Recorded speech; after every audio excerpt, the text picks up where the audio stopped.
Hello, nonprofit leaders. I'm Sarah Olivieri, your host, and this podcast is here to assist people like you, executive directors, board members, and other nonprofit leaders make a bigger impact with insights, tips, and lessons learned from nonprofit leaders and experts.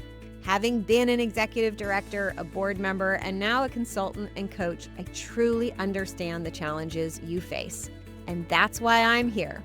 I'm all about working smarter, not harder, so you can make a bigger impact without the burnout. And so is our sponsor, DonorBox. DonorBox isn't just a suite of helpful fundraising tools, it's a partner that helps you raise more money and supports you in retaining your donors. I love their forward-thinking approach. Visit donorbox.org to learn more. And don't forget to sign up for the Inspired Nonprofit Leadership newsletter, where you'll get bite-sized, actionable tips just for nonprofit leaders like you, delivered weekly to your inbox. Sign up at inspirednonprofitleadership.com/sign up. Okay, let's dive into today's episode. Do you sometimes feel like you're playing a game of whack-a-mole and that's your primary job?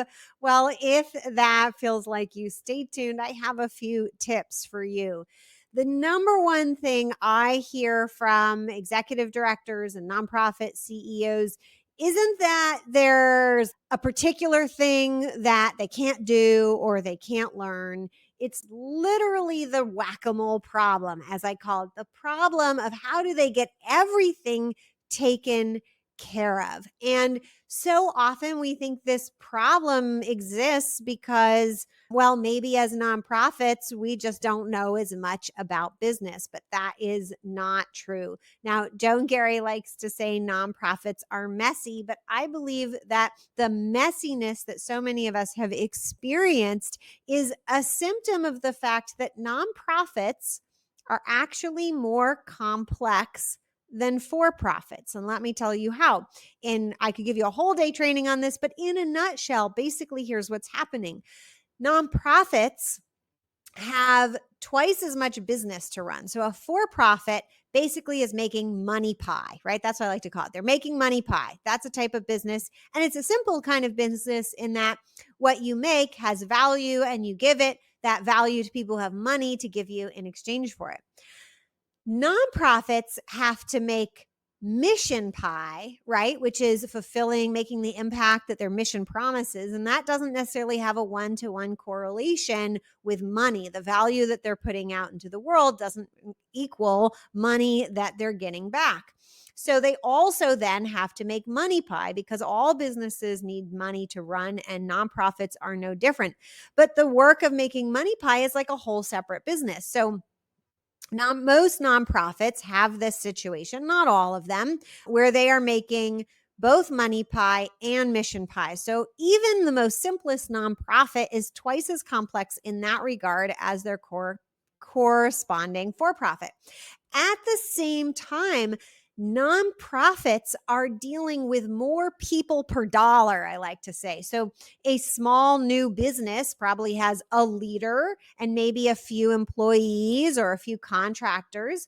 Well, a nonprofit is going to have a founder. Even the smallest one is going to have a founder or a leader, a board of directors that's legally usually a minimum of 3 people, sometimes more. So that's 4 people.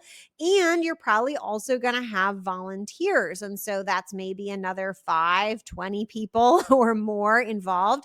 So, and managing all these people requires a lot of work, even though they don't correspond necessarily to having a lot of money to then hire managers. So now we have twice as much business to run and many more times than twice as many people to be involved with. And the third thing is, unlike for-profits, where there's more of a direct correlation with the amount of money coming in and the amount of work that needs to be done, that's not necessarily true in a nonprofit. And so we have to be more skilled at managing people and having very slick systems to get everybody working together. If it were a boat, we want to get the right people on the boat and we want them all rowing in the same direction.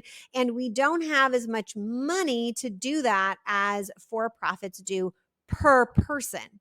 However, I don't want to be implying that nonprofits shouldn't have a lot of money. In fact, I think the work that nonprofits are doing is probably more important than the work that most for-profits are doing. And therefore, nonprofits should have more money and not less money than their for-profit counterparts. But that's maybe a different story.